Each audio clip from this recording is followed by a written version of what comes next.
Então, com a permissão de todos os presentes, eu estou gravando essa videoaula. Só revisando aqui, então, na primeira questão eu pergunto quais são essas superfícies numeradas aqui no exercício. O número 1 é a superfície topográfica, o número 2 a superfície geoidal e o número 3 a superfície elipsoidal. Segunda questão. Em termos de diferenças de alturas entre objetos da superfície terrestre, existem vários conceitos que devem ser entendidos pelo arquiteto ou engenheiro. Entre eles, se destacam os conceitos de altitude e cota. Explica a diferença entre esses dois conceitos. Altitude e cota são conceitos que fazem referência a uma diferença de altura entre pontos de interesse. A altitude, ela utiliza como um dos pontos de interesse o nível médio dos mares. Então, sempre que a gente fala de altitude, o nosso ponto inicial de relação, né, a gente vai relacionar a nossa posição em altura para com outro ponto, esse ponto será o nível médio dos mares. Já a cota é o arquiteto ou o engenheiro que estiver trabalhando, ele pode determinar um local no seu trabalho de campo que vai ser o seu ponto de referência. E esse ponto de referência vai ser utilizado para determinar as diferenças de nível ao longo de todo o território a ser trabalhado. Aí a gente chama de cota. Por exemplo, vamos supor que nós estamos trabalhando em Ouro Preto. A gente vai determinar que a cota 0 será a Praça Tiradentes. Então, tudo que estiver acima da Praça Tiradentes vai ter uma cota positiva e tudo que estiver abaixo da Praça Tiradentes terá uma cota negativa, porque o nosso ponto de referência foi a Praça Tiradentes. Então, a grande diferença é o referencial. Enquanto a altitude é o nível médio dos mares, a cota é um referencial definido pelo operador. Certo? Terceira questão. Um engenheiro, essa aqui eu vou recortar ela e jogar no quadro virtual, porque vai ficar mais fácil. Só um minuto.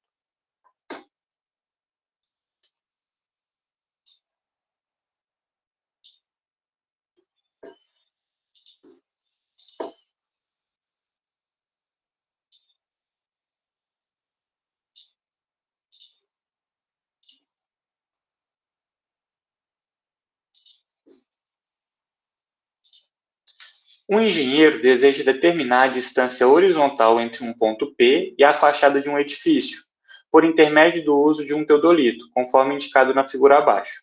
Para tanto, ele instalou o instrumento sobre o ponto P e observou o ângulo vertical de altura, β1, entre o instrumento e o topo do edifício. Então, aqui, no ponto P, é onde o engenheiro está com o equipamento instalado. Ele mediu o ângulo vertical β1 a partir do plano horizontal em que o equipamento se encontra e o topo do edifício. E esse plano horizontal em que o equipamento se encontra coincide com a base do edifício, tá certo? Aqui no nosso esquema. Em seguida, ele moveu o instrumento para o ponto Q, então o mesmo operador foi para o ponto Q, a uma distância de 25,348 metros. Então, Q e P estão a essa distância um do outro, na mesma direção do alinhamento de medição anterior. Ou seja, o ponto aqui que ele tomou como origem, né, para observação do β1, ele tem que pertencer à mesma reta em que esse ponto Q vai se encontrar. Então, o ponto de origem, o ponto P e o ponto Q, eles estão na mesma reta. Por isso que ele fala que ele caminhou na mesma direção do alinhamento. Então, o ponto P, o ponto R e o ponto Q estão no mesmo alinhamento. O ponto P e o ponto Q estão a 25,348 metros de distância. E ali no ponto Q, ele fez a mesma operação, mediu o ângulo vertical β2. Os valores medidos estão indicados na figura abaixo e, a partir desses dados, calcule a distância horizontal entre o ponto P e a fachada do edifício e a altura do edifício. Então, o que ele está pedindo para a gente calcular nesse exercício é essa distância entre R IP e a distância H. Bem simples. Bom, como que a gente vai proceder os cálculos aqui? Inicialmente, eu vou descobrir os ângulos que estão faltando nesses dois triângulos que aparecem aqui para a gente no nosso esquema. Eu vou chamar esse primeiro ângulo aqui que está faltando de α1, e esse outro ângulo aqui eu vou chamar de φ1. Aqui nesse outro triângulo eu tenho β2, tem um ângulo de 90 graus, eu vou chamar um terceiro ângulo aqui de φ2. α1. α1 vai ser igual a 180 graus menos β2. 180 menos β2, a gente tem informado pelo exercício, 56, 42, 49. α1 é igual a 123 graus, 17 minutos e 11 segundos. α2 não. φ1. Um triângulo tem o somatório de seus ângulos internos igual a 180 graus. Então, para eu achar φ1, é só eu fazer 180 menos α1 e menos β1.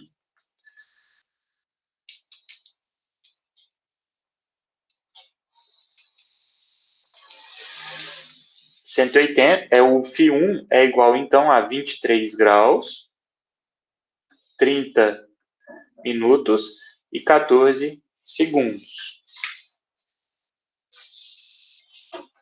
Agora, o φ2. Bom, de novo, o somatório dos ângulos internos de um triângulo é igual a 180 graus. Então, para eu achar φ2 é 180 graus menos 90 graus do ângulo aqui retângulo, menos β2. Então, φ2 é igual a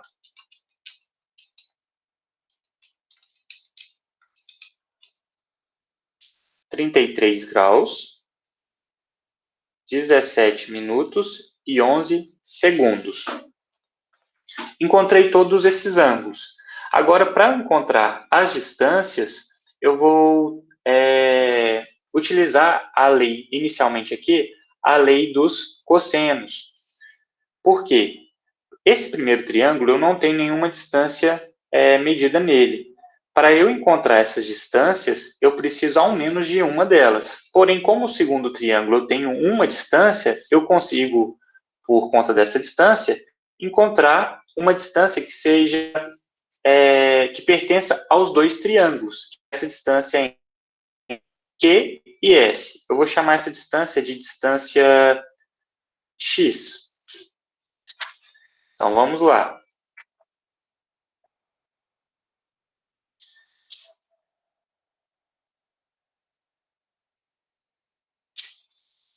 Aqui, na verdade, eu não vou usar na lei dos cossenos, não. É a lei dos senos. A lei dos senos diz que uma distância de um triângulo sobre o seno do seu ângulo oposto, então a distância aqui, 25,348, sobre o seno de φ1, é igual a uma segunda distância dividido pelo seno do ângulo oposto a essa distância. O oposto a x é β1.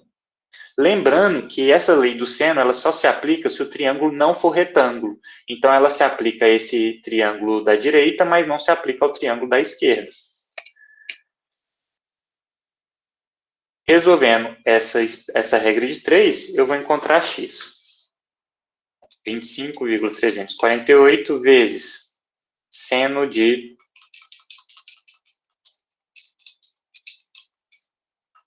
β1.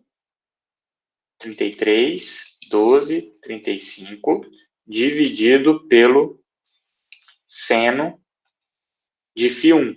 φ1, 23, 30, 14. Então, eu encontrei o x aqui. 34,81 15 metros.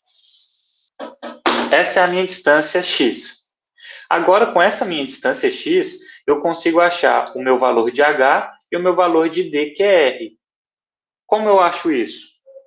O meu triângulo é um triângulo retângulo, então eu vou utilizar, né, as regras dos triângulos retângulos para encontrar esses valores. Por exemplo, considerando o ângulo β2, o seno de β2 é igual o cateto oposto a esse ângulo, que é h, sobre a hipotenusa, que é x. Então, utilizando o seno de β2 e o valor de x, eu vou encontrar o meu h, que o próprio exercício me pede. Então, eu tenho aqui o valor, né, 34,8115, vezes o seno de β2, 56,42,49. Eu tenho que h é igual a 29,10 metros. Então, a altura do meu edifício é de 29,10 metros. O exercício também pede a distância entre P e R. Para isso, eu tenho que calcular o valor de D. Aí, o D eu posso calcular de N formas, utilizando lei de senos, lei de cossenos, ou então o próprio teorema de Pitágoras.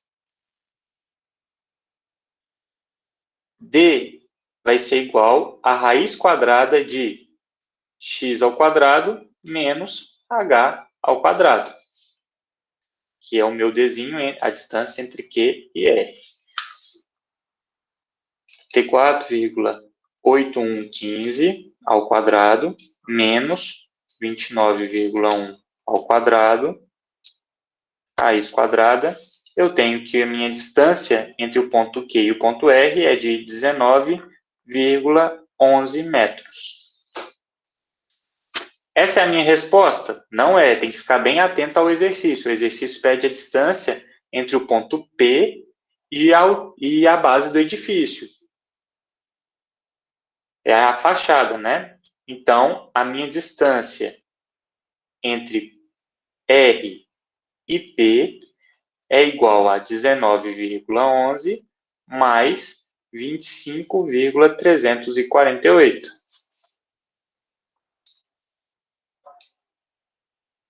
Na verdade, aqui, ó, como ele está me dando 3 casas decimais, eu vou usar 3 casas decimais na resposta também. É 106.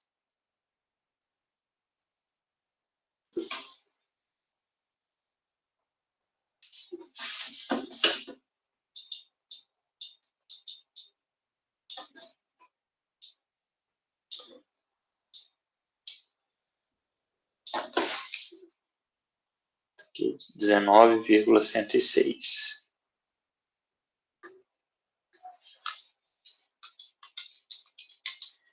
Mais 25,348. A minha distância entre o ponto P e a fachada do prédio é de 44,454 metros. Então, eu tenho aqui a resolução do meu exercício, com o meu valor de h e o meu valor da distância. Tá certo? Esse exercício, na prática, ele é muito feito, principalmente em práticas de locação. Vamos supor que vocês vão locar um andaime em um edifício. Você pode determinar a altura que esse andaime se encontra apenas com um teodolito, fazendo esse mesmo tipo de exercício. Então, esse tipo de exercício aqui, possivelmente, vocês podem utilizá-lo na vida profissional de vocês. É um exercício bem simples, com regras de matemática lá do ensino médio e fundamental. Alguma dúvida quanto à resolução dele? Então, vamos voltar para a nossa lista. Quarta questão. Considerando os valores indicados na figura abaixo, calcule os rumos dos alinhamentos Q, P e RS. Então, vou recortar aqui para ficar mais fácil da gente resolver e jogar no quadro.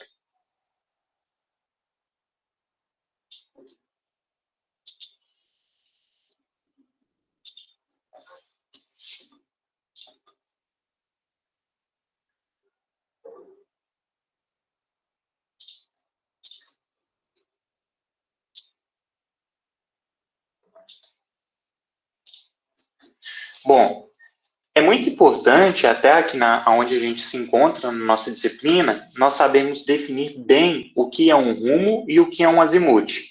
O azimuth é o nosso ângulo horizontal que toma como referência um norte, que pode ser um norte magnético, um norte geográfico ou um norte fictício, que você pode, em campo, vamos supor que você está sem uma bússola, e escolher um ponto do seu campo para ser o seu norte só para o seu levantamento. Então, pode ser um norte fictício também. Mas o azimuth, ele toma como referência esse norte. Então, o norte vai ser sempre o ângulo zero. E o azimuth sempre gira no sentido horário. Então, a gente não tem azimuths negativos. E girando no sentido horário, a gente pode chegar a um azimuth que vai de 0 grau até 360 graus. É importante a gente saber disso, porque, por exemplo, vamos supor que em um campo você girou o seu equipamento e você teve que fazer um novo giro para pegar um ponto intermediário que você esqueceu. Aí o seu azimuth, ele ultrapassa 360 graus ali nos seus trabalhos de campo. Porém, você sabe que não existe azimuth maior do que 360, ele sempre vai de 0 a 360. O que nós fazemos? Subtraímos 360 do valor encontrado, para encontrar o azimuth. O rumo, ele sempre vai de 0 a 90 graus, e ele pode ir tanto no sentido horário quanto anti-horário. Ele toma como referência sempre o eixo norte-sul, e ele também precisa de uma determinação da sua direção, se é uma direção noroeste, sudeste, nordeste ou sudoeste. Quando o rumo tem 90 graus, aí você coloca só se ele está para leste ou oeste, e isso já basta, tá? Mas é bem difícil isso acontecer, ter 90 graus certinhos. Então, de novo, vou até desenhar aqui uma rosinha dos ventos para ficar mais claro.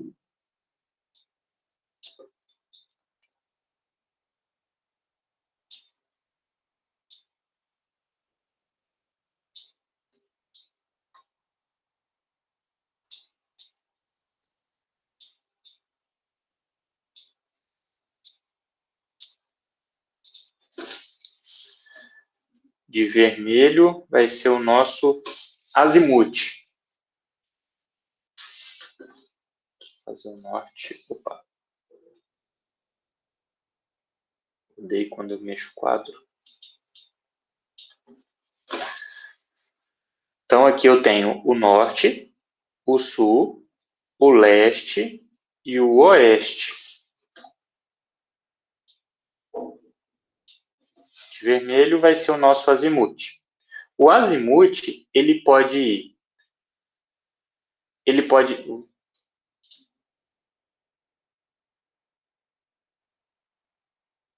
girar ele aqui.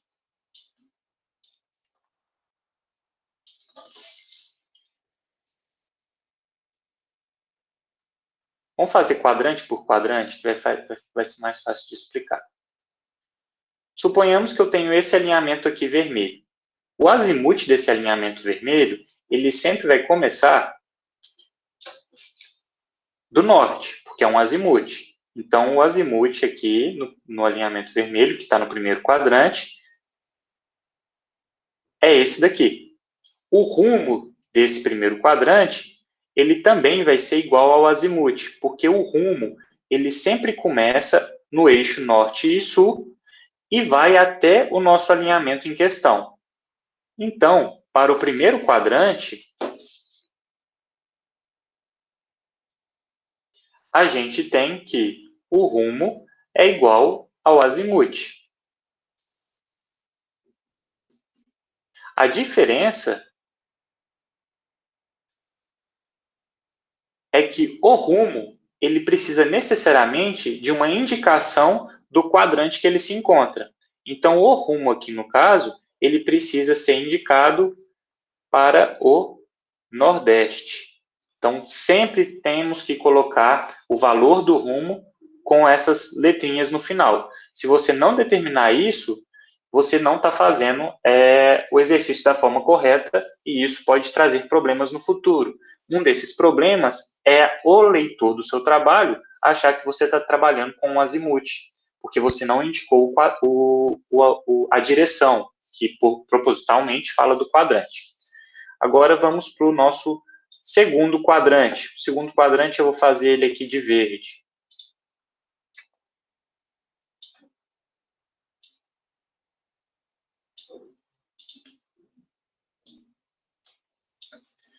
Bom, o segundo quadrante, o azimuth, ele vai começar no norte, porque todo azimuth começa no norte.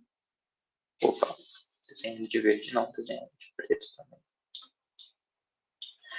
Então, no segundo quadrante, o azimuth vai começar no norte e vai até o alinhamento. Então, aqui eu tenho o azimuth. Porém, o rumo do segundo quadrante, ele sempre vai, como o rumo começa sempre no norte e sul, ele vai começar no sul dessa vez. Então, ele começa aqui no sul e vai até o alinhamento. Então, observem que nesse segundo quadrante, o rumo gira no sentido anti-horário. Então, para o segundo quadrante, a gente tem que o azimuth vai ser igual a 180 menos o rumo. Porque se nós aqui dermos uma volta do norte até o sul no sentido horário, eu tenho 180 graus. Se eu retiro desse meu valor o valor do rumo, eu tenho meu azimuth. Da mesma forma, o meu rumo vai ser igual a 180 graus menos o meu azimuth, com a diferença de que o rumo necessariamente precisa da indicação do nosso quadrante, que aqui no caso vai ser o sudeste. Então, tem que vir indicado que é sudeste. Agora vamos para o terceiro quadrante. Vou fazer ele de azul.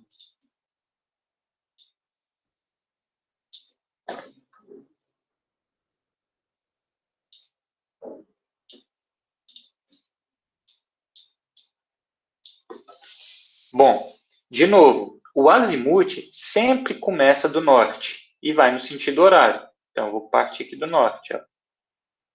Sempre parte do norte e vai no sentido horário. Eu tenho aqui, então, o meu azimuth do terceiro quadrante.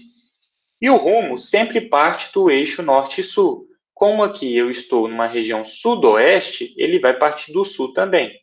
Então, o rumo nesse quadrante, ele é no sentido horário, mas ele começa no sul. Rumo. Então, aqui, no terceiro quadrante, eu tenho que o meu azimuth é igual a 180 graus mais rumo. E o meu rumo, que precisa da indicação, né, SW, ou seja, sudoeste, é igual a azimuth menos 180 graus. Até aqui está tudo certo? Vou desenhar aqui, então, agora o quarto quadrante. Aí, para não ficar confuso aqui em cima, eu vou desenhar um aqui embaixo. Quarto quadrante.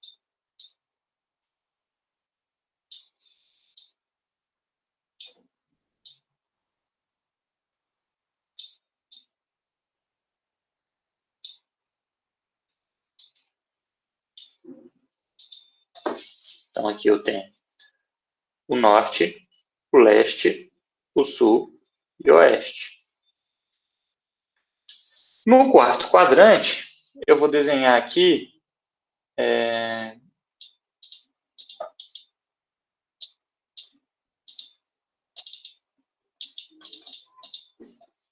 vou desenhar de laranja.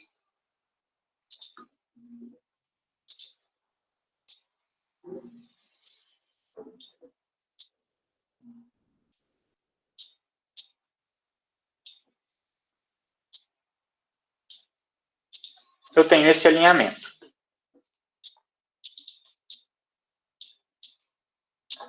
Para o quarto quadrante, então, ó, de novo, o azimuth sempre começa do norte e vai até o alinhamento. Esse é meu azimuth. E o rumo, agora no quarto quadrante, ele vai começar do norte e vai girar no sentido anti-horário. Então, para o quarto quadrante, eu tenho que o meu azimuth é igual a 360 graus menos o rumo, e o rumo, com a indicação do quadrante, ou seja, noroeste, é igual a 360 graus menos o azimuth. Tá certo? Por que eu estou passando isso aqui para vocês? Porque eu tenho certeza que muitos não devem ter, talvez, nem assistido a videoaula, porque eu acompanho lá no número de visualizações do YouTube e eu percebi que não tem crescido tanto, não. Então, eu sei que alguns de vocês não viram essa aula que eu explico isso, e isso aqui gera muita confusão e pode gerar dúvidas na hora da avaliação, tá? Então, tomem cuidado. Agora, sabendo essas regras, vamos resolver esse exercício aqui, então. Todo mundo entendeu as regras? Alguma dúvida? Sem dúvidas? Então, vamos resolver o exercício.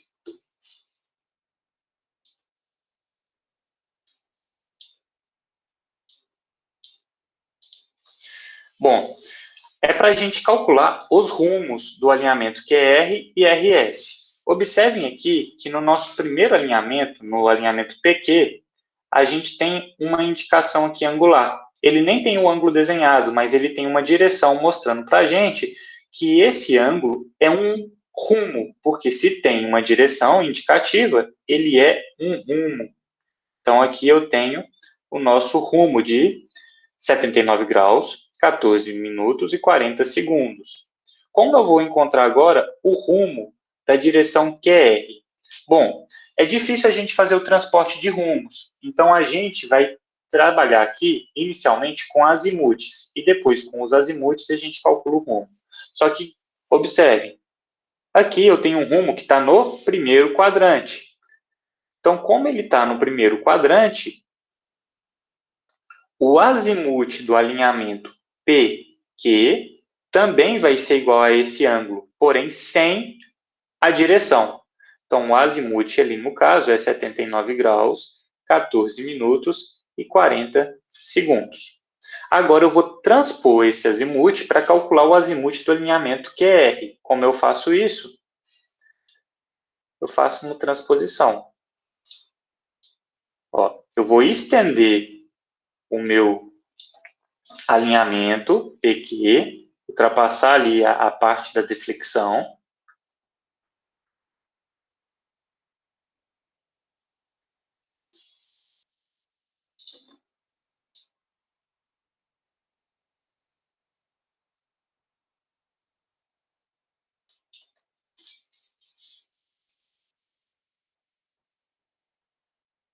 E vou repetir esse meu azimuth na minha formulação. Então, aqui eu tenho o meu azimuth de PQ. Do lado de cá, eu tenho uma deflexão. Essa deflexão, ela é uma deflexão à direita. E do outro lado, eu também posso ter uma deflexão. Então, aqui eu posso ter dois tipos de deflexões. Ó. Eu tenho uma deflexão à direita,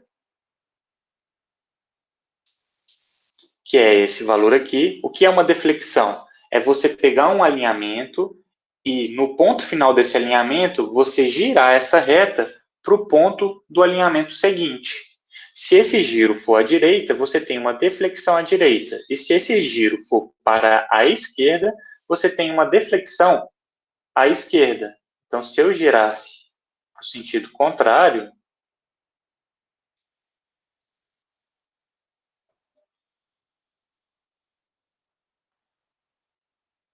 ou seja, se eu estivesse girando aqui para a esquerda, eu teria uma deflexão para a esquerda. Tá certo? Bom, o azimuth do meu alinhamento seguinte, ou seja, isso é uma fórmula, ó, o azimuth do meu alinhamento N mais 1 é igual ao azimuth do meu alinhamento N mais a deflexão à direita que eu encontro ali nesse ponto. Ou então, o meu azimuth do meu alinhamento, n mais 1, vai ser igual ao azimuth do meu alinhamento anterior, menos a deflexão à esquerda. Todo mundo entendeu até aqui? Entendido?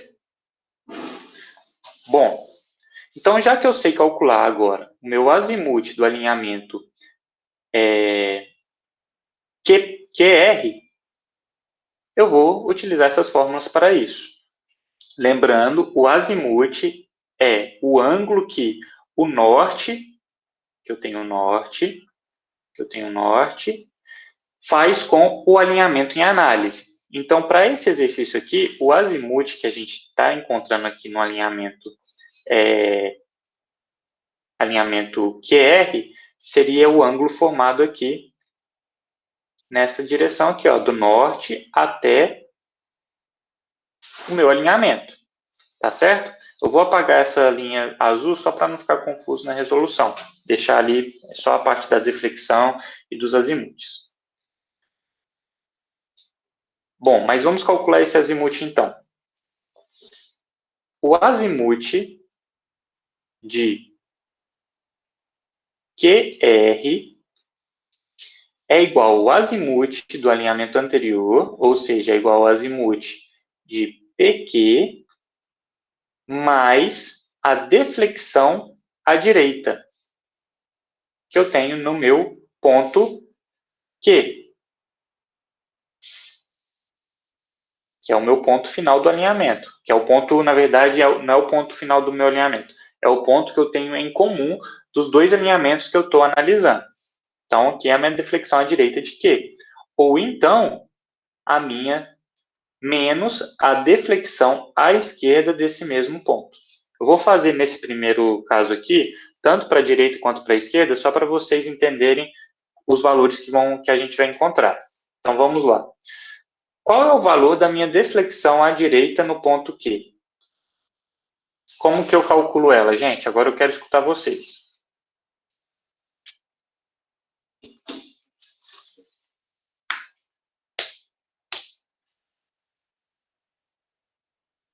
Hein, gente?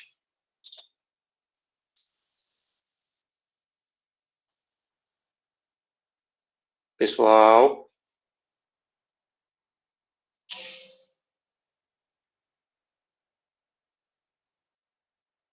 Alô, turma?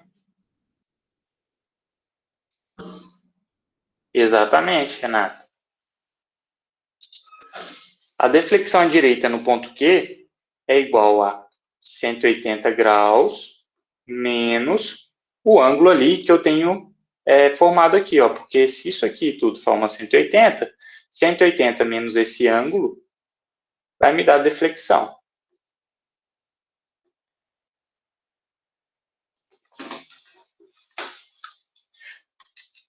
Então, ó, 180 menos 99, 27, 43. Isso a gente consegue ver graficamente aqui como que essa formulação foi encontrada.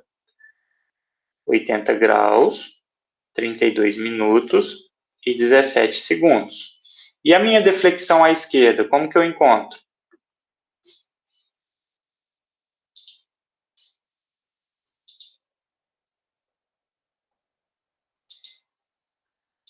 A minha deflexão à esquerda vai ser 180 mais esse ângulo. Muitas vezes, esse ângulo é um ângulo interno a uma poligonal. Porém, como aqui a gente não tem uma poligonal fechada, a gente não pode chamar ele de ângulo interno, tá? Mas, na maioria das vezes, esse ângulo aí vai ser um ângulo interno. 279 graus, 27 minutos e 43 segundos. Agora, com as minhas deflexões, eu vou calcular o azimuth, vocês vão ver que os valores vão dar o mesmo, tá? Bom, passar aqui para o lado de cá. O azimuth de QP, de QR, quer dizer, vai ser igual a azimuth de PQ, que é igual a 79 graus, 14 minutos e 40 segundos, mais a deflexão à direita, 80 graus, 32 minutos e 17 segundos. Esse azimuth dá para a gente, ó, 79 graus, 14 minutos e 40 segundos, mais 80 graus, 32 minutos e 17 segundos. 159 graus, 46 minutos e 57 segundos. Esse é o meu azimuth de QR. Tá certo? Isso utilizando a deflexão à direita. E a deflexão à esquerda? Deflexão à esquerda é 79 graus, 14 minutos, 40 segundos, que é o azimuth do alinhamento anterior, menos a deflexão à esquerda, 279 graus, 27 minutos e 43 segundos. Aqui, reparem, eu vou encontrar um azimuth com um valor diferente. 79 graus, 14, 40, menos 279 graus, 27, 43. Encontrei menos 200 graus, 13 minutos e 3 segundos. Porém, não existe azimuth negativo, porque o azimuth sempre vai no sentido horário. Como eu faço para corrigir esse ângulo? Eu somo 360. Sempre que o azimuth der um valor negativo, a gente soma 360 graus, tá? E eu encontro aqui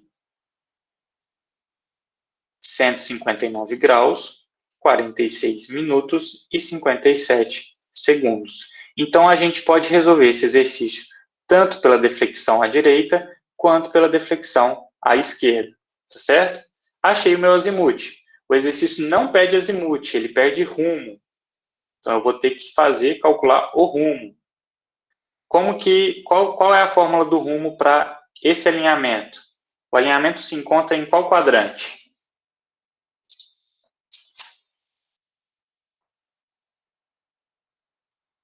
Hein, pessoal? O que eu não gosto de gravar as aulas é que acaba que vocês não participam. Eu sei que muitos acabam deixando aí a câmera ligada, vão fazer outras coisas porque vão assistir a aula depois. Mas isso é muito ruim para o nosso aprendizado, porque vocês não participam da aula. Aí a aula fica banalizada, né? Então vamos valorizar que eu estou aqui nesse momento com vocês, vamos participar, tá certo? O alinhamento está em qual quadrante, gente? O alinhamento que é no segundo. Então, se ele está no segundo quadrante, qual é a fórmula para eu achar o rumo?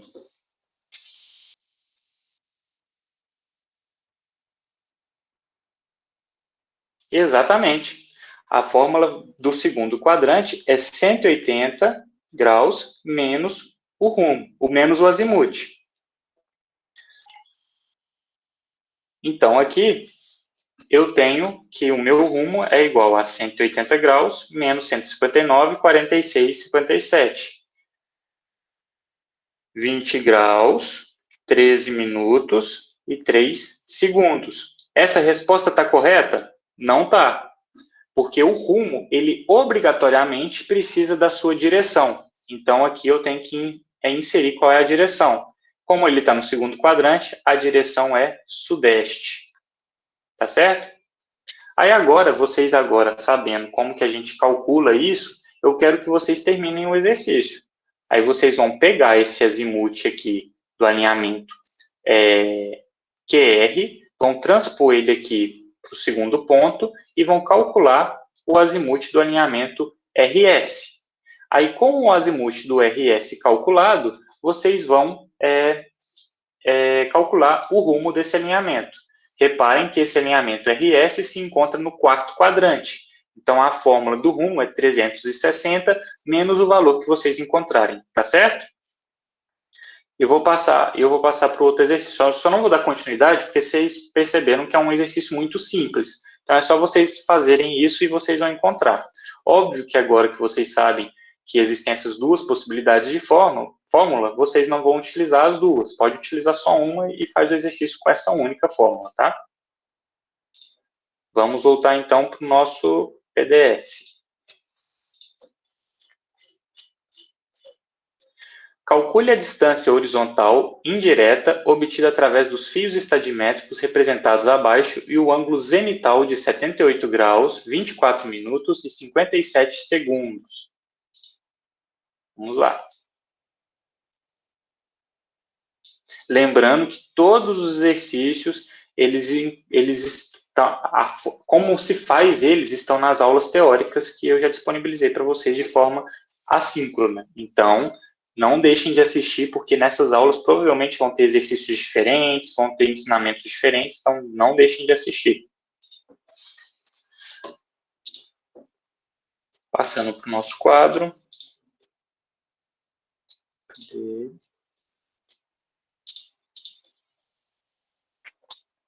Esse exercício é bem simplesinho. A fórmula da distância horizontal indireta é igual a distância horizontal é igual a 100 vezes L vezes o cosseno ao quadrado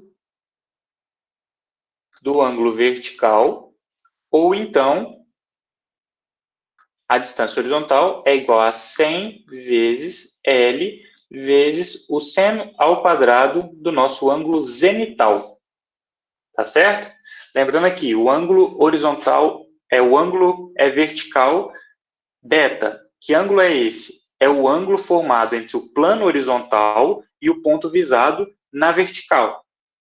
O ângulo zenital é o ângulo formado entre o infinito para cima do equipamento, ou seja, perpendicular ao plano horizontal, e o ponto observado na sua vertical. Então, eu tenho o meu Z e o meu beta. No nosso exercício, a gente tem o ângulo zenital. Então, a gente vai utilizar a fórmula do seno ao quadrado desse ângulo. Essa aqui será a fórmula do nosso exercício. L é igual ao fio estadimétrico superior menos o fio estadimétrico inferior. Certo? Então, é bem simples. Então, a distância horizontal é igual a 100 vezes... Lembrando aqui que os fios estadimétricos, eles estão representados em metros. Então, 3,823 metros.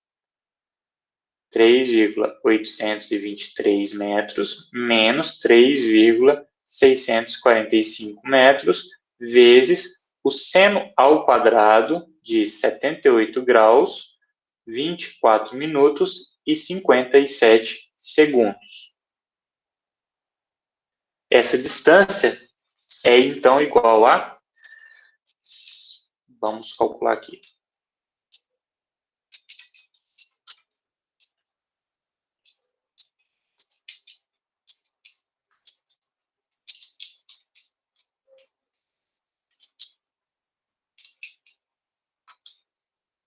R$ 17 metros, 0,08. 17 metros e 8 centímetros é a nossa distância obtida, então, nesse exercício. Agora, voltando lá para o nosso PDF.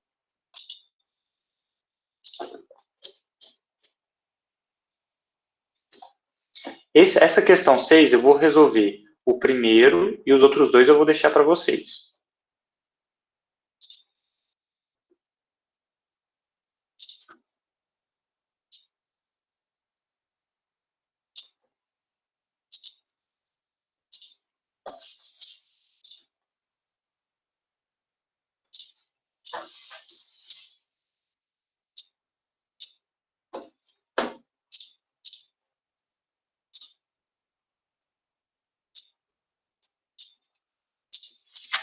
Informe a leitura dos teodolitos de Vasconcelos das figuras a seguir. No caso aqui, eu vou fazer só o dessa leitura aqui, tá?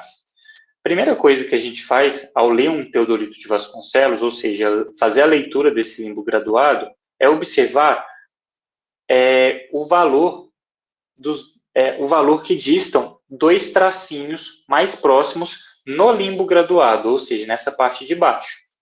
Então, observem aqui.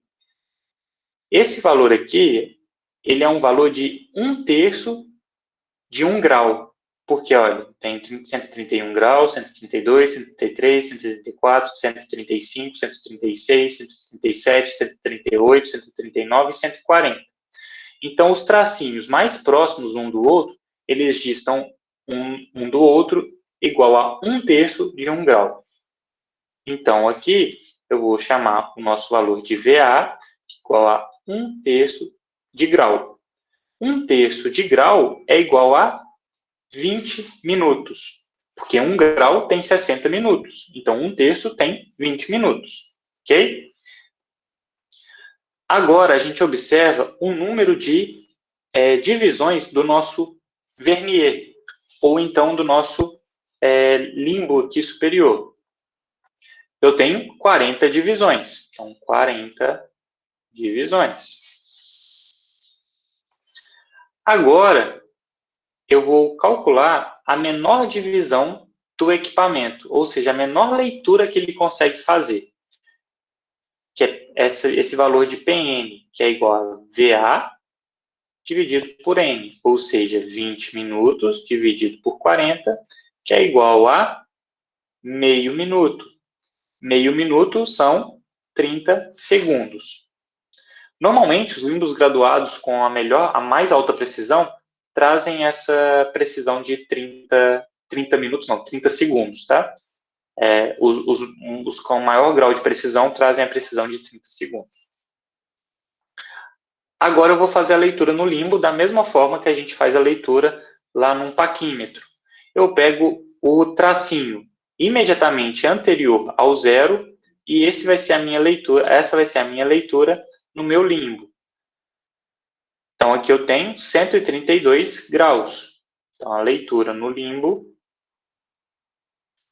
é igual a 132 graus. Agora, a minha leitura no vernier.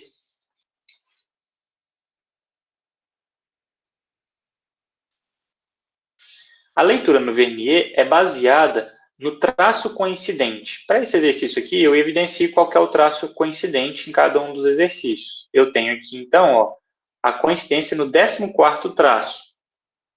Então, é 14 vezes a minha menor leitura do equipamento, 30 segundos, que é igual a 420 segundos. 420 segundos, eu não posso utilizar isso na resposta, porque eu já estou tendo ali minutos sendo formados. Então, eu vou converter esse valor para minutos. Como eu faço isso? Divido o resultado por 60.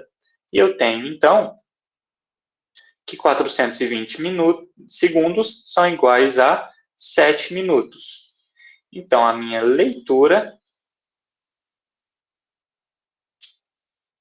é igual a 132 graus e 7 minutos. Todo mundo compreendeu? Vou passar, então, para o meu PDF. Então, os outros dois eu vou deixar para vocês resolverem. Professor, Sim. Nessa questão aí, o VA, eu fiz de um jeito que você ensinou. Não sei se tá.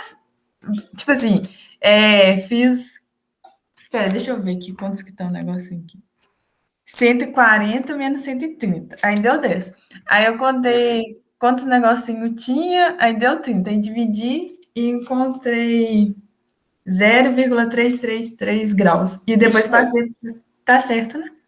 É a mesma coisa. É porque o que você fez aí fazendo dessa forma? Você pegou da mesma forma a distância entre os dois tracinhos mais próximos. Você pegou 140 menos 130 e dividiu pelo número de tracinhos.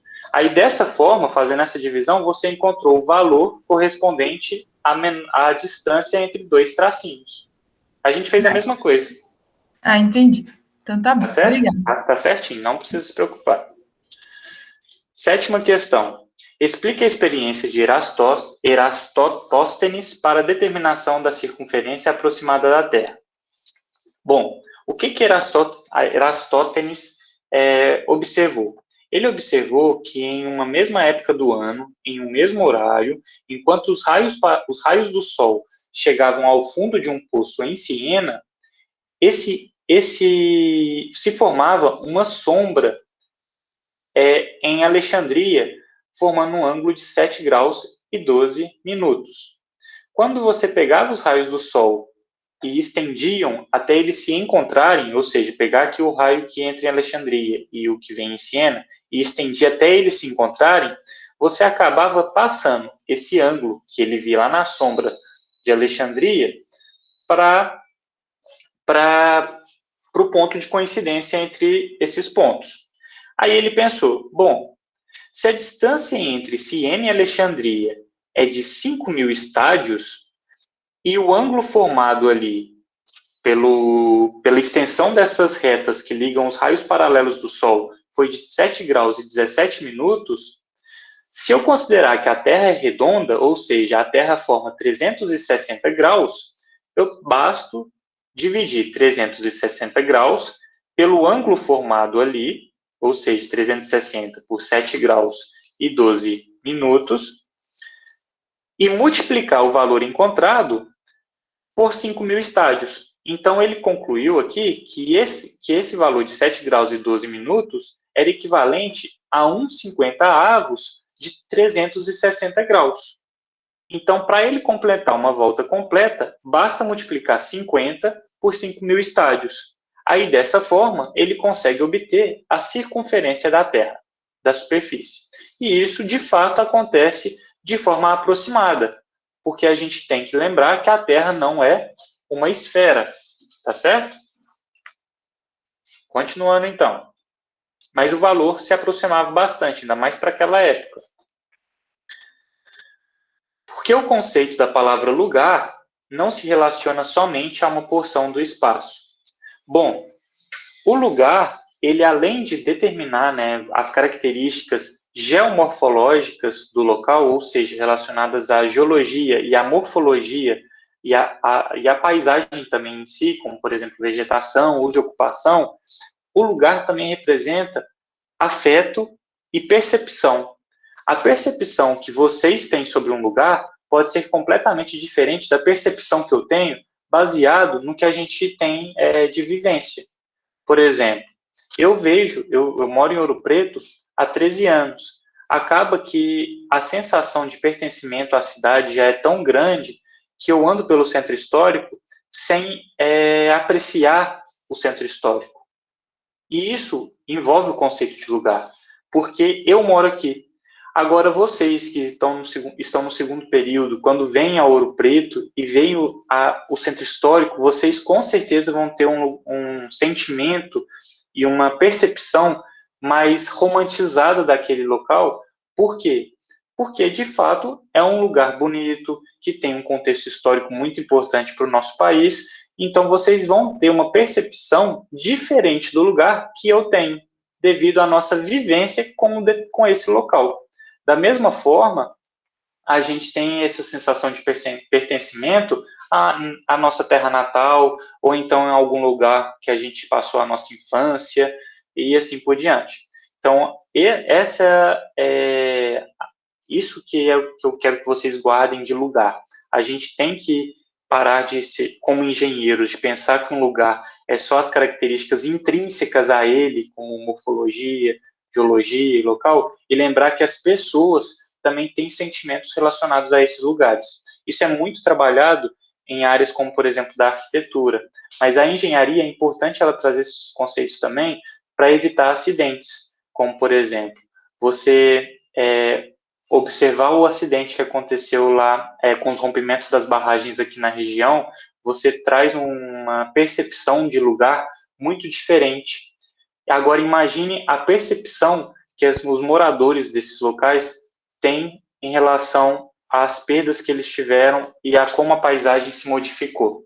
Nós, como engenheiros, temos que ter esse pensamento humano também, porque nós somos responsáveis por muitas obras que vão interferir nessa percepção do lugar de outras pessoas. Entenderam? Então, é muito importante que vocês tenham isso dentro do pensamento de vocês como profissionais no futuro. E o que é um levantamento expedito? Nona questão. O levantamento expedito, ele é um levantamento prévio ao nosso lugar terreno a ser levantado em campo.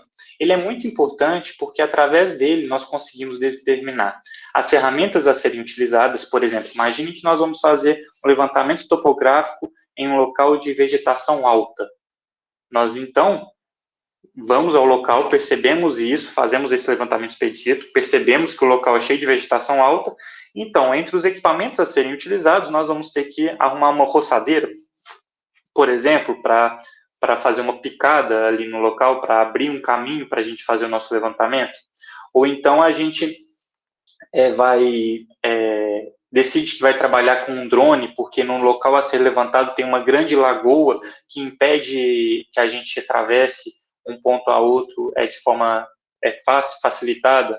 Então, baseado no levantamento expedito, a gente determina os equipamentos, determina o número de pessoas que vão ser necessárias para irem conosco no nosso levantamento,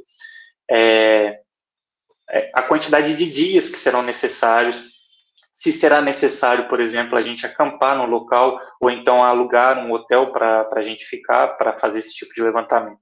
Então, é um levantamento prévio para determinar as condições de trabalho na prática do levantamento topográfico, tá certo? Alguma dúvida quanto a essas questões, que são mais teóricas?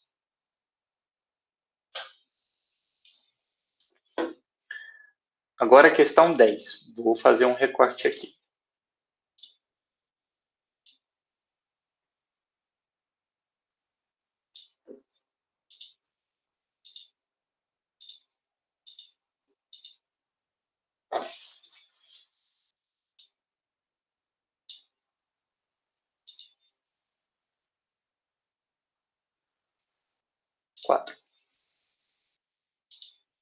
Bom, aqui eu trago para vocês um exemplo que é bastante agora utilizado na própria mineração. A mineração cada vez mais tende a utilizar os sistemas topográficos e a topografia como forma de monitoração de suas barragens. Isso é muito importante. Aqui eu trago um exemplo bem simplesinho.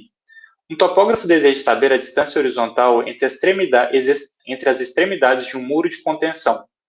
Aqui pode ser um muro de contenção, pode ser a extremidade de uma barragem, pode ser a distância entre dois pontos que estão muito distantes do observador, como, por exemplo, lá no trabalho prático. Eu dou esse mesmo exercício e peço para vocês calcularem a distância entre o pico e as antenas. Então, a gente não precisa ir ao pico e as antenas para saber essa distância. Se a gente pegar dois pontos de observação ali na Escola de Minas que consegue visualizar o pico e as antenas, a gente consegue calcular essa distância de uma forma bem fácil, tá?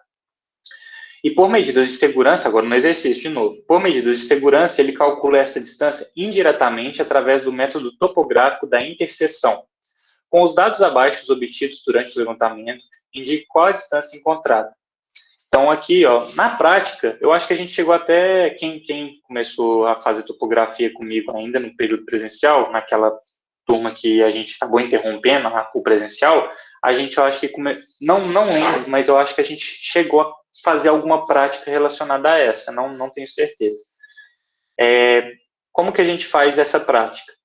Em campo, a gente vai estacionar o equipamento num determinado local e observando esses pontos de interesse, que a gente quer calcular a distância entre eles, lembrando que a gente tem que marcar o ponto com bastante exatidão, porque se nós errarmos questão assim de segundos, a distância pode aumentar consideravelmente, porque tem um erro que é conhecido na engenharia, que é o erro de centricidade. Por exemplo, eu vou explicar esse erro. Imaginem que a gente está na Escola de Minas. Aí eu peço para vocês apontarem o topo do Pico do Itacolomi. Aí todo mundo aponta o dedo lá para o topo do Pico do Itacolomi. Se nós estendermos a linha que vai do nosso dedo até o ponto que cada um de nós está tentando observar, temos grandes chances de cada um estar apontando para um ponto diferente. Por que isso acontece? Porque o Pico do Itacolomi está tão longe, que mesmo todos aparentando estarem apontando para a mesma direção, na realidade estamos apontando para pontos muito diferentes. Então, essa prática ela tem que ser feita com bastante cautela, porque o ponto tem que ser milimetricamente equivalente nos dois pontos de observação. Então, aqui na prática de campo, eu estaciono o equipamento em um ponto e faço as leituras dos ângulos. Alfa, que é o ângulo formado entre os dois pontos observados, e beta, que é o ângulo formado entre o primeiro ponto observado e o segundo ponto estacionário do meu levantamento. Fiz essas leituras, eu vou para o meu segundo ponto e faço as leituras desses dois outros ângulos, que é o ângulo θ, que é formado entre o primeiro ponto estacionário e o primeiro ponto observado, e o ângulo φ, que é formado entre o primeiro ponto estacionário e o segundo ponto observado. Fiz essas leituras, eu guardo o meu equipamento e faço a leitura com uma trena da distância horizontal, lembrando que esses ângulos são horizontais, tá? E faço a leitura da distância horizontal entre os dois pontos estacionários e obtenho o ponto D, a distância D. Com esses valores, agora a gente consegue calcular x a partir das regras trigonométricas que a gente já está cansado de utilizar aqui na disciplina, que é a lei dos cossenos e a lei dos senos, certo? Então, vamos resolver o exercício. Para esse exercício ser resolvido, ou seja, para encontrarmos o valor de x, nós temos que encontrar os lados de um triângulo que contenha x. Esse triângulo pode ser o triângulo formado aqui pelo primeiro ponto estacionário e os dois pontos observados, ou então formado pelo segundo ponto estacionário e os dois pontos observados. Eu vou utilizar esse primeiro triângulo grandão aqui. Então, eu vou, para essa prática, então, nós temos que encontrar os seguintes valores. Os valores de m, é um valor genérico, tá? Um nome genérico que eu estou dando. Um valor de m. Com o valor de m e n, eu vou encontrar o meu valor de x. Tá certo? E como eu vou encontrar m e n? Bom, eu tenho aqui para o meu triângulo formado por D, M, e que eu vou chamar de Y1 e esse aqui de Y2. Para o meu triângulo DM e Y1, eu tenho os ângulos beta, θ, e aqui eu vou chamar ângulo π. Θ e beta, eu já tenho os valores. O meu valor de π é igual a 180 graus menos beta menos θ. Então, 180 menos beta, 129, 216, menos θ, 48, 44, 29. Π é igual a 2 graus, 13 minutos e 15 segundos. Agora, tendo os três ângulos do meu triângulo e um dos lados, eu consigo, através da lei dos senos, encontrar o meu valor de m. Então, m sobre o seno do ângulo oposto a m, seno de θ, é igual a d sobre o seno do ângulo oposto a d, que é π. Dessa forma, eu tenho que m é igual a... Então, vamos lá. D é igual a 45 metros dividido por seno de π. Lembrando aqui que π não é o valor de π, não. É o valor do ângulo lá. 2 graus, 13, 15. O resultado disso vezes o seno de θ. Vezes seno de 48, 44, 29. Eu tenho que m é igual a 872 metros, 963. Então, eu tenho que o meu valor de m calculado. Agora, eu preciso calcular n. Da mesma forma, eu tenho que encontrar um valor aqui de ângulo, né, desse meu segundo triângulo, e eu vou chamar esse valor de ômega.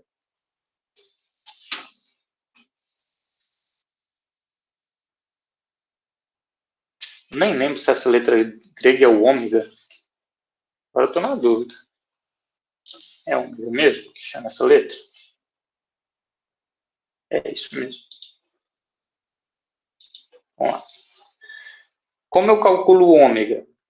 Ômega vai ser igual a 180 graus menos φ menos... Aí observem aqui que o ângulo aqui do meu segundo triângulo é igual a beta menos alfa. Tá? Menos beta menos alfa. 180 graus menos 133,8,4 menos 129,2,16 mais 84,7,54. Eu tenho que meu ômega é igual a 1 grau, 57 minutos e 34 segundos. Agora, sabendo o valor de ômega, eu calculo o meu valor de n. N sobre o seno oposto a esse ângulo, ou seja, sobre o seno de φ, é igual a D sobre o seno de ômega. Eu tenho que N é igual a, D, 45 dividido por seno de 1 grau, 57,34, vezes seno de φ, 133,8,4. Tenho que N é igual a 960 graus, 960 metros, 421. Tenho N e tenho X. Então, agora, para o meu último triângulo aqui, esse triângulo grandão, eu vou utilizar a lei dos cossenos. A lei dos cossenos diz que um lado ao quadrado é igual ao somatório dos outros dois lados ao quadrado, menos 2 vezes esses dois outros lados, vezes o cosseno do ângulo oposto ao meu lado, que está do outro lado da expressão. No caso aqui desse triângulo, é alfa. Então, x ao quadrado é igual a 872,963 ao quadrado, mais 960,421 ao quadrado, menos 2 vezes 872,963 vezes cosseno de alfa. Alfa é igual a, 84 graus, 7 minutos e 54 segundos. X ao quadrado é igual a 172,963 ao quadrado, mais 960,421 ao quadrado, menos 2 vezes 872,963 vezes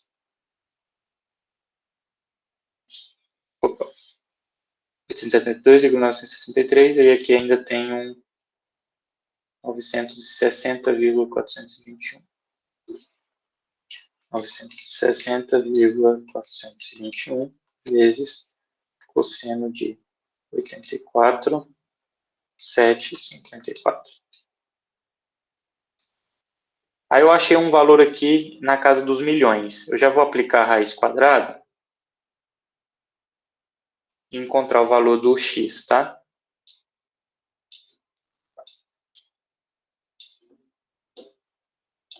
Então, meu x é igual a 1.230,05 metros.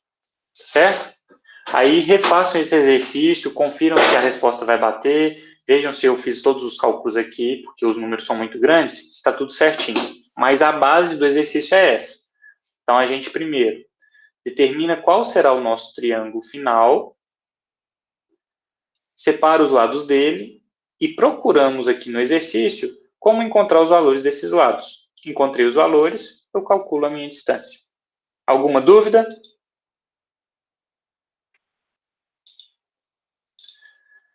Então, vamos passar para o próximo.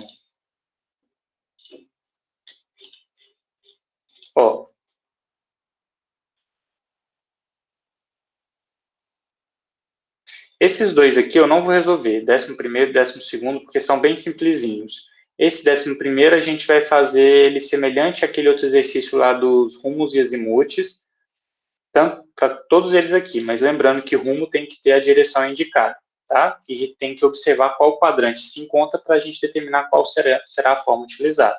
E o 12º exercício a gente faz utilizando a lei dos cossenos para encontrar os ângulos internos dos triângulos, ou então a gente pode utilizar, encontra um ângulo interno, e depois com esse ângulo interno a gente utiliza a lei dos senos e encontra os outros ângulos. Para os dois triângulos a gente faz a mesma coisa. Mas faz com a lei do cosseno, que aí não vai ter erro em nenhum deles. Faz a lei dos cossenos e encontra todos os 6 ângulos que pedem aqui.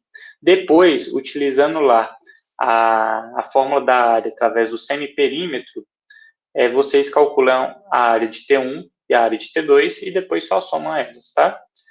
Então, para calcular a área, utiliza o semiperímetro.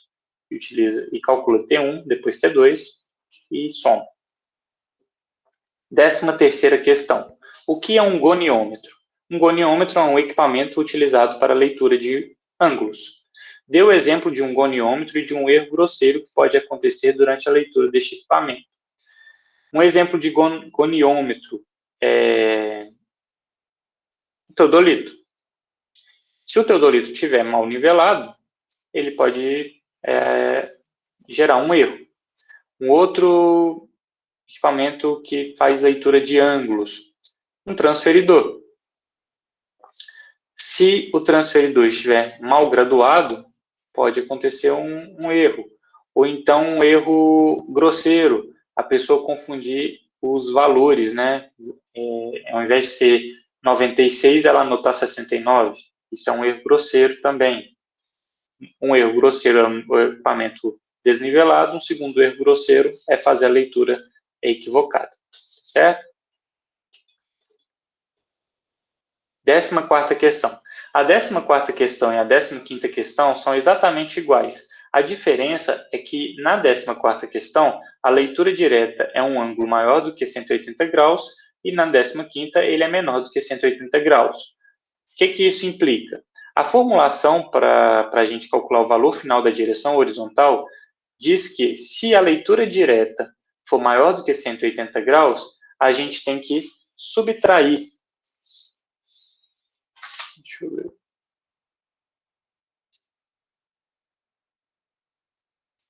Se a leitura direta, desculpa, gente, se a leitura direta da fórmula lá for menor do que 180 graus, nós vamos subtrair o resultado para encontrar o valor final. Se a leitura direta for maior do que 180 graus, nós iremos somar. Então, no primeiro exercício, o resultado final a gente soma 90 graus, e no segundo exercício a gente subtrai 90 graus. Mas vamos resolver para ficar mais claro. Eu acho que até eu me perdi aqui na explicação. Mas vamos resolver então. Vou fazer um e vocês depois façam o outro.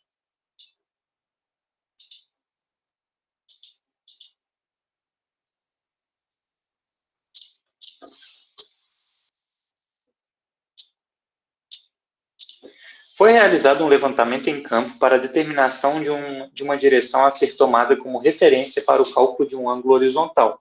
O operador utilizou o método de observações direta e inversa, obtendo as leituras no limbo horizontal do instrumento topográfico indicadas na tabela abaixo. Calcular o valor final da direção horizontal na posição direta da luneta.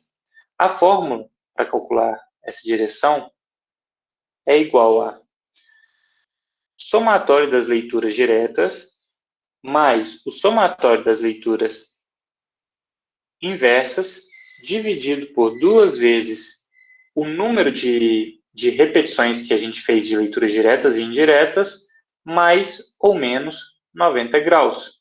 Lembrando aqui que se a leitura direta aqui foi maior do que 180 graus, nós vamos somar 90 graus. E se isso for menor, nós subtraímos. No caso aqui, como é maior, nós vamos somar. Então, vamos lá.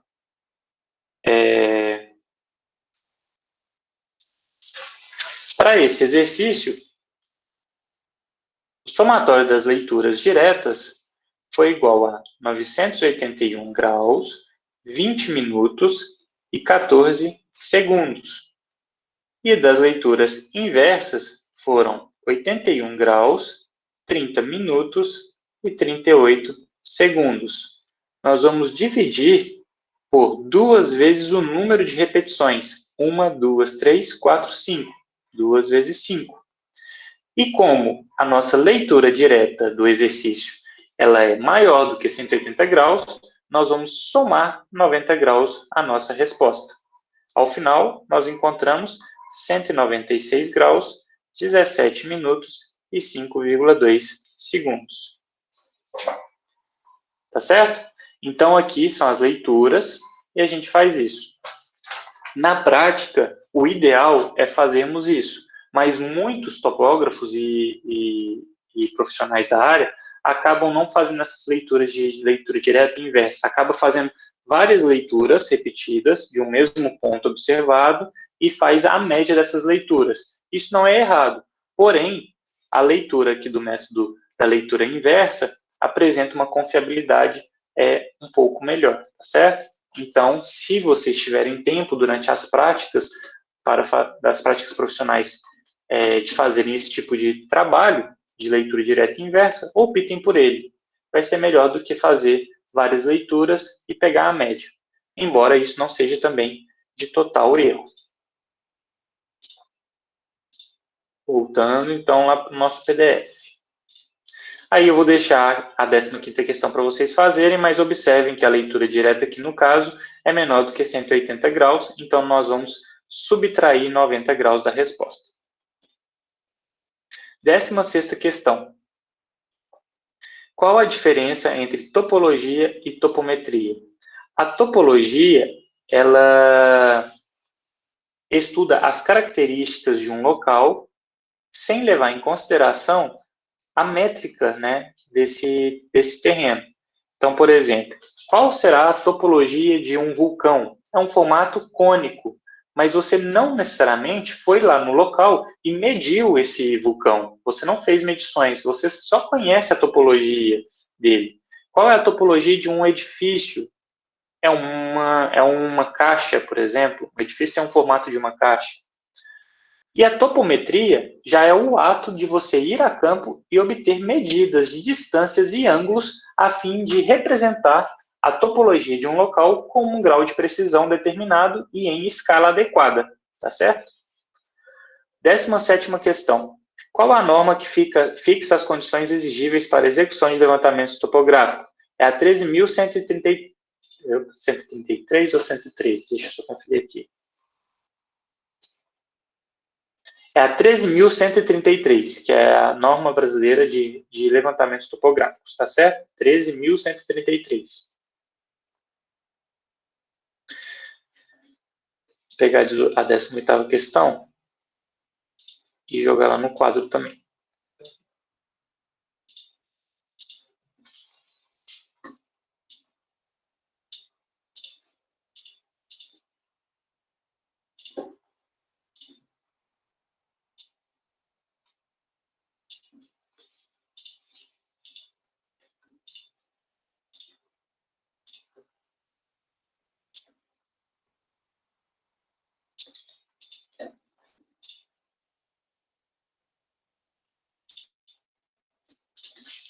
Um operador visou com uma estação total 3 pontos sobre o terreno, denominados P, Q e R. As direções observadas estão indicadas na tabela abaixo. Em função das direções observadas e considerando que o círculo horizontal da estação total está configurado para aumentar a graduação no sentido horário, calcule o ângulo horizontal horário entre as direções EP e EQ, EP e ER e entre EQ e ER.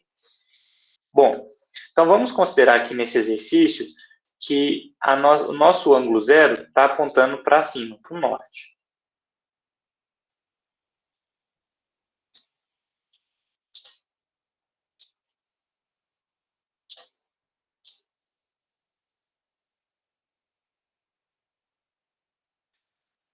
Quando o equipamento foi girado na direção EP, ele fez uma leitura de 125 graus.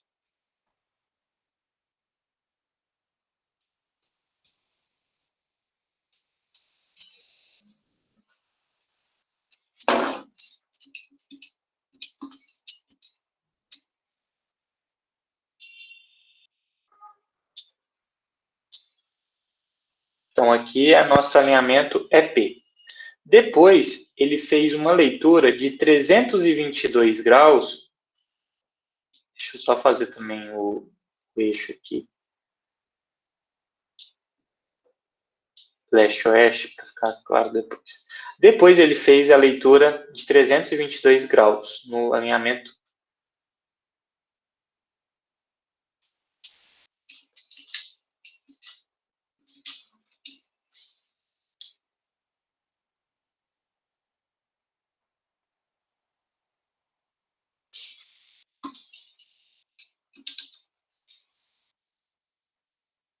No alinhamento EQ. E, por fim, ele fez uma leitura de ER de 32 graus.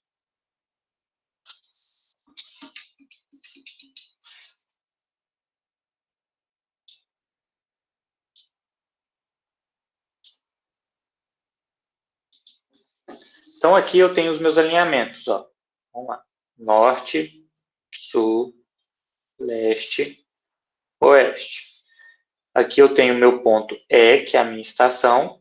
E aqui eu tenho meu ponto R, meu ponto P e o meu ponto Q. A minha leitura em P foi igual a 125 graus, 45 minutos e 56 segundos. Ou seja, quando eu giro meu equipamento, considerando que o ponto norte vai ser o zero, eu fiz essa leitura aqui de 125 graus, 45 minutos e 56 segundos. Continuando o giro para chegar no alinhamento EQ, eu fiz a minha leitura de 322 graus, 12 minutos e 32 segundos. Continuando o giro, o equipamento, quando ele passa de 360 graus, ele zera de novo. Então, eu continuei meu giro para fazer a leitura no ER, ele zerou, fez a leitura aqui do meu ER. Essa leitura foi de 32 graus, 27 minutos e 44 segundos. Certo? Agora ele pede os ângulos, né? O ângulo horizontal horário entre as direções EP e EQ. Então, vou anotar eles aqui de vermelho. Entre EP e EQ. Como é o ângulo horário, então eu vou sair de P e vou ir para Q. Então, o primeiro valor vai ser igual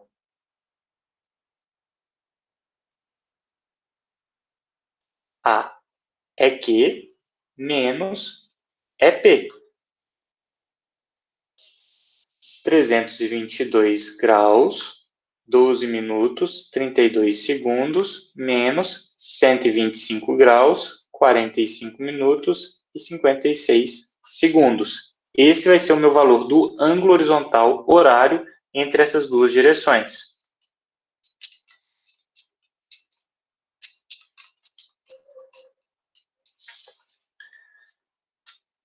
(196 graus, 26 minutos e 36 segundos. Agora, eu vou pegar o ângulo horizontal horário entre EP e ER. Então, EP e ER. Só que é o horizontal horário. Como ER é o meu ponto final, vai ser isso aqui, ó.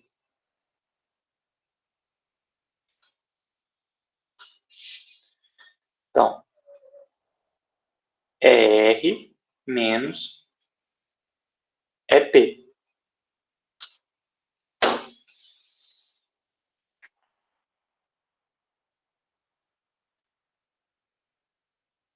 (32 graus, 27 minutos, 44 segundos, menos 125 graus, 45 minutos e 56 segundos. Vai dar um valor negativo, só que a gente não pode trabalhar com valores negativos, porque na topografia, um ângulo negativo horário, horizontal, significa que a gente está girando no sentido anti-horário. Então, aqui eu encontrei menos 93 graus, 18 minutos e 12 segundos. Só que isso aqui não pode acontecer. Então, eu vou somar 360 na minha resposta.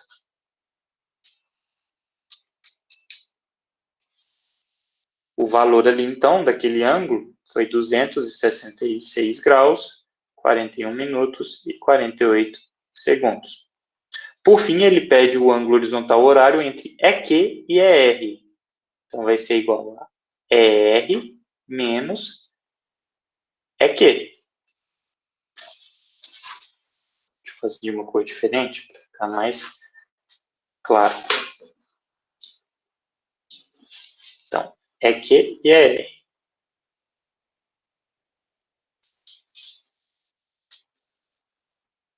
ER menos EQ. Vai acontecer a mesma coisa. 32 graus, 27 minutos, 44 segundos, menos EQ. 322 graus, 12 minutos, 32 segundos.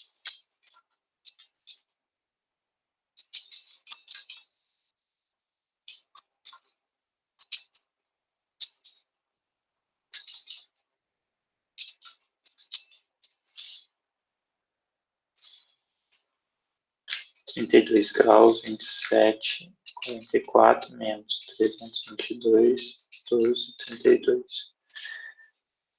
Menos 289 graus, 44 minutos e 48 segundos. Porém, na topografia, ângulo horizontal negativo é anti-horário. Eu tenho que somar, então, 360 na resposta.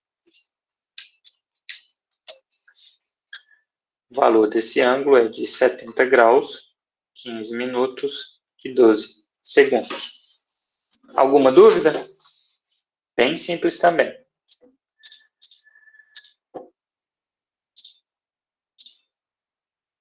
Explique o que é azimuth. Azimuth é o ângulo horizontal horário que toma como referência um norte magnético, geográfico ou fictício como referência. Então, a referência do azimuth vai ser sempre esse norte, que vai ser o nosso ângulo zero. E o azimuth, ele sempre vai de 0 grau até 360 graus. Ele nunca ultrapassa 360 e ele nunca é menor do que zero. Tá certo? Além do azimuth, outro ângulo considerado importante para os cálculos topométricos é o ângulo horizontal denominado rumo. Explico o que é o rumo. O rumo é um ângulo horizontal, que pode ser horário ou anti-horário, que parte do eixo norte e sul, e ele tem valores que vão de 0 a 90 graus, e tem sempre que indicar a direção do quadrante em que o alinhamento se encontra, se é o nordeste, sudeste, sudoeste ou noroeste. Quando o rumo é equivalente a 90 graus, você só indica se ele está apontando para o oeste ou para o leste. E quando o rumo é de 0 graus, você só indica se ele está para o norte ou para o sul. Certo? 21ª questão. Explica a diferença existente entre escala cartográfica e escala geográfica. Bom, a escala cartográfica é uma escala que ela toma como referência as medidas da representação e as medidas reais, onde a gente vai fazer uma equação, né, onde o numerador vai ser a medida da carta e o denominador vai ser a medida real de campo. A escala cartográfica sempre tem que apresentar o numerador com 1. Então, o valor que você colocar ali no seu numerador tem que ser dividido lá no seu denominador. Então, a escala cartográfica, ela sempre relaciona as medidas reais de campo com as medidas no papel.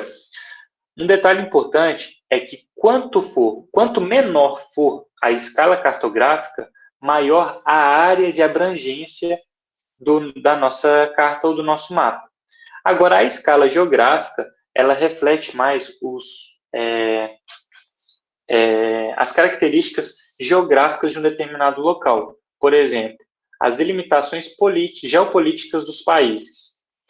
Quanto maior for a escala geográfica, agora diferente da escala cartográfica, maior vai ser a sua cobertura. Então, por exemplo, o mapa mundi. O mapa mundi, ele tem uma escala cartográfica pequena. Por quê? O mapa mundi normalmente é desenhado ali na ordem do milionésimo. Então, vamos uma carta do mapa mundi desenhado na escala de 1 para 1 milhão. 1 para 1 milhão é um número muito pequeno. Os detalhes nessa carta é muito pequeno. Agora, vamos pegar uma escala geográfica pequena. Uma escala pequena, ela tem um nível de detalhes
Professor,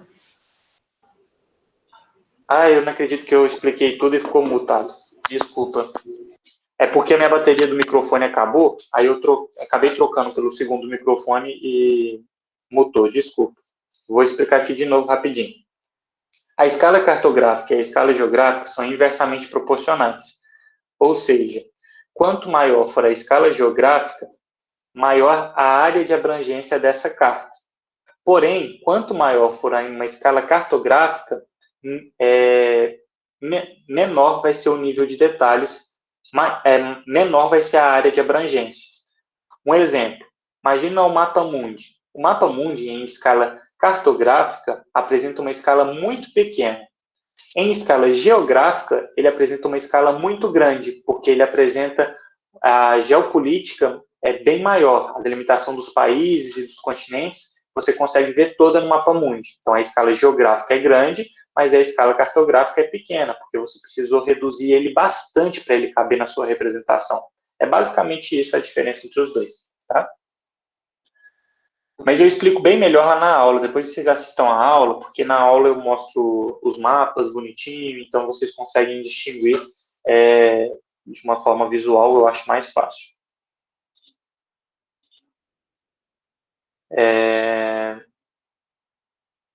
Questão 22. Com o objetivo de determinar a distância horizontal entre dois pontos, essa aqui é da mesma forma lá para calcular a distância de forma indireta, dos fios estadimétricos, tá? Então, não vou fazer ela não. Ela é semelhante ao exercício... Cadê? Exercício 5. Vou deixar o 23 para fazer por último, porque ele é mais longo.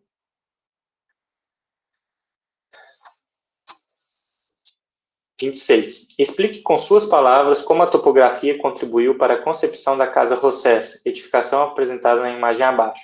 Bem simples. Essa casa ela foi construída em Girona, se eu não me engano, lá na Espanha, e ela obedece à topografia local, sem grandes modificações. Ela é uma casa em níveis, ou seja, ela tem patamares diferentes, em níveis diferentes, porém esses níveis respeitam a topografia. Então, eles não são níveis construídos uns sobre os outros, mas ao lado um dos outros. E eles são conectados por escadas que acabam respeitando a topografia local. Então, é basicamente isso. Foi uma edificação que respeitou a topografia local para ser construída. Então, ela é arquitetonicamente uniforme ali, de acordo com a topografia, certo?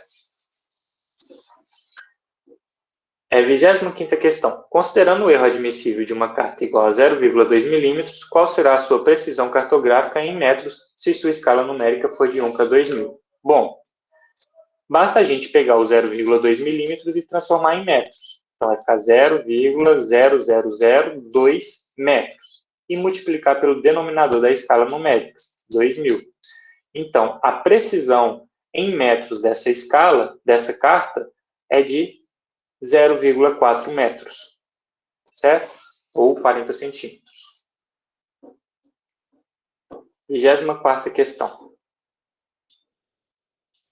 Passa lá para o 4.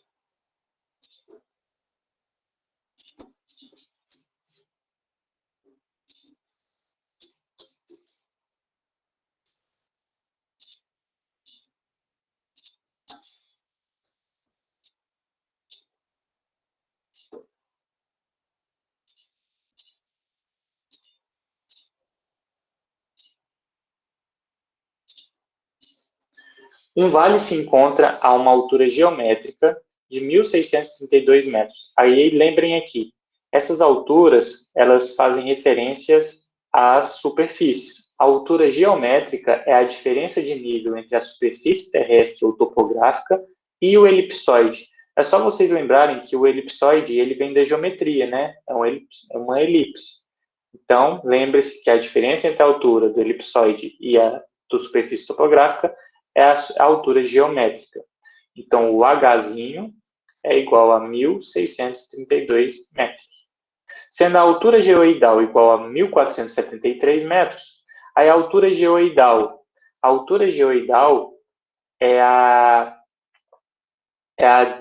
ou então ondulação geoidal, é a diferença de nível entre o geoide e o elipsoide.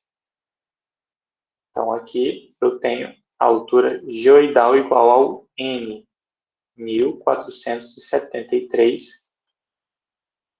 metros.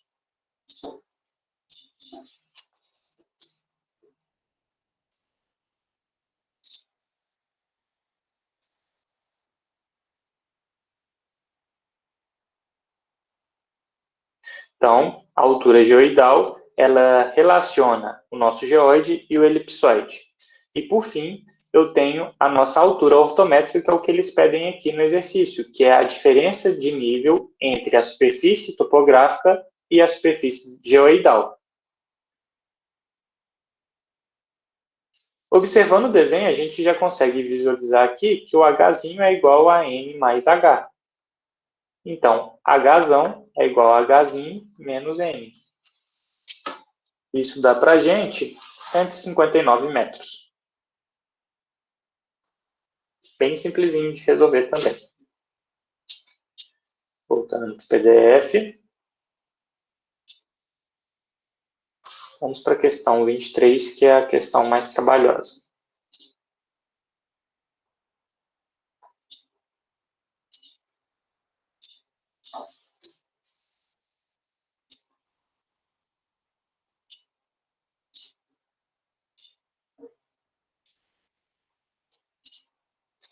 Bom, encontre os azimutes de AB, BC, CD e DA.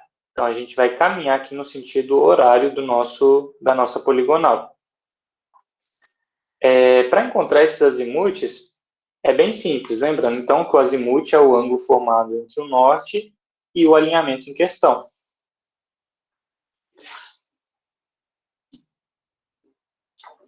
O azimute de AB.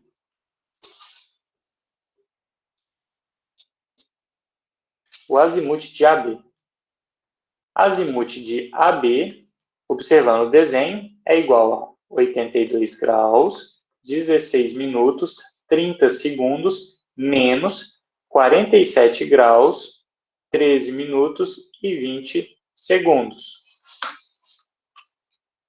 82 graus, 16 minutos, 30 segundos, menos 47 graus, 13 minutos e 20 segundos. 35 graus, 3 minutos e 10 segundos. Bom, agora o azimuth de BC. O azimuth de BC vai ser igual ao azimuth de AB mais a deflexão à direita no nosso ponto em comum dos dois azimuths em questão, que é o ponto B.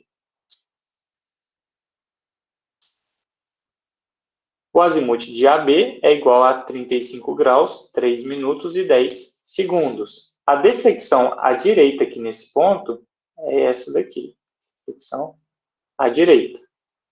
Essa deflexão à direita é igual a 180 menos o ângulo interno de B. Vai ser igual a mais 180 graus menos o ângulo interno em B, 65 graus, 3 minutos e 45 segundos. Isso aqui a gente consegue ver observando a nossa representação.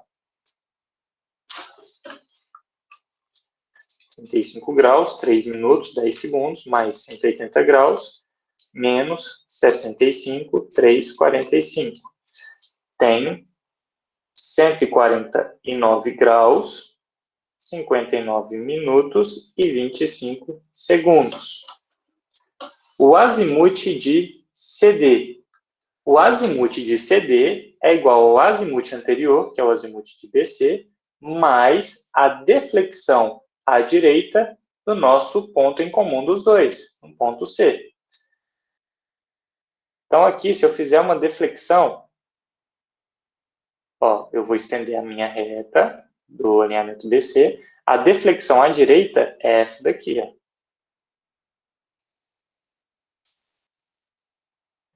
Essa aqui é a minha deflexão à direita em C. Conseguem visualizar aqui que, para esse alinhamento, a deflexão à direita agora é 180, mais o ângulo externo nesse ponto? Então, tem que tomar cuidado se na representação o ângulo é externo, se ele é interno, tem que ficar atento a essas coisas.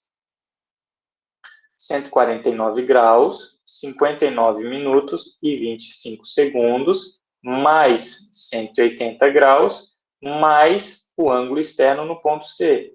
138 graus, 42 minutos e 6 segundos.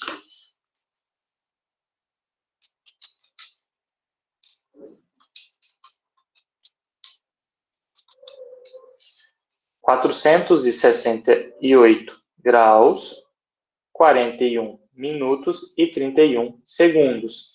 Não existe azimuth maior do que 360 graus. Então, o que nós fazemos? Subtraímos 360 graus da resposta. O azimuth de CD é, então, 108 graus, 41 minutos e 31 segundos. Agora, por fim, o azimuth de DA é igual ao azimuth de CD mais a deflexão à direita no ponto em comum, que é D. Então, aqui, se eu transportar o azimuth anterior ali, a minha deflexão vai ser essa daqui, deflexão à direita no ponto D. Ou seja, 108 graus, 41 minutos e 31 segundos, mais 180 menos o ângulo interno do ponto D. Mais 180 graus menos o ângulo interno. 26 graus, 25 minutos e 1 segundo.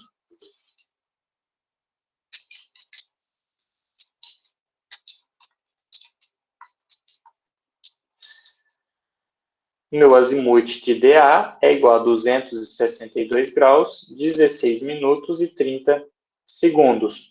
Agora, só para a gente conferir se as nossas formulações foram feitas de forma correta, a gente calcula o azimuth de AB mais uma vez. Isso só para conferência, o exercício já foi resolvido. O azimuth de AB é igual ao azimuth de DA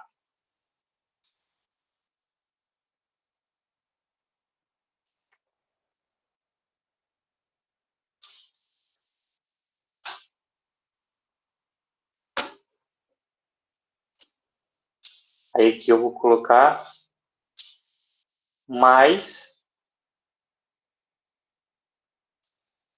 a deflexão à direita em A. Mais a deflexão à direita em A. Bom, 262 graus, 16 minutos e 30 segundos, mais 180 graus, menos o ângulo interno em A. 47 graus, 13 minutos e 20 segundos.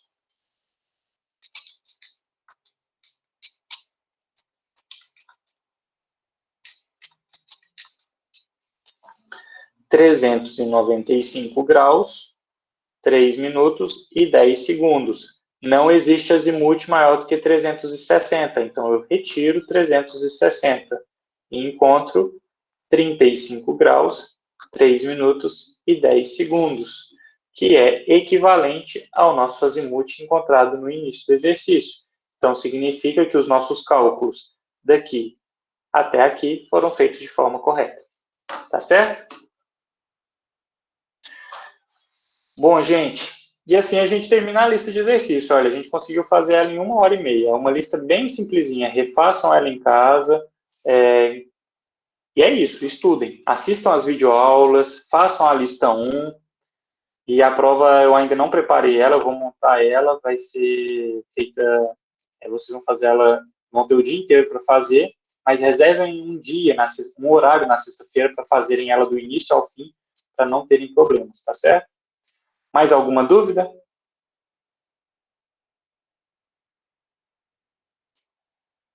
Como não temos dúvidas, e até já passamos, né, do nosso acordo para as aulas síncronas, eu termino o nosso encontro por aqui. Não, isso eu falei lá no início, acho que você chegou atrasado, mas a prova vai ser aberta à meia-noite da sexta-feira e vai ficar aberta até às 23h55. Também não, Renata. Você vai abrir a prova, aí você tem que concluir ela para enviar. Se você fechar a página da internet, você vai ter que começar a prova do zero. Mas não vai ter tempo. Ela vai terminar 23h55, mas você enviou, não tem como alterar. Tá? Então, tomem cuidado. Na hora de clicar lá para enviar a prova, se enviar, não tem como alterar, não. Tá certo? Mais alguma dúvida, pessoal? Então, é isso. Vai ter questão aberta, vai ter questão fechada. Eu ainda estou formulando ela, tá? Estudem, assistam às videoaulas, coloca lá na velocidade 2, que dá para ver bastante coisa.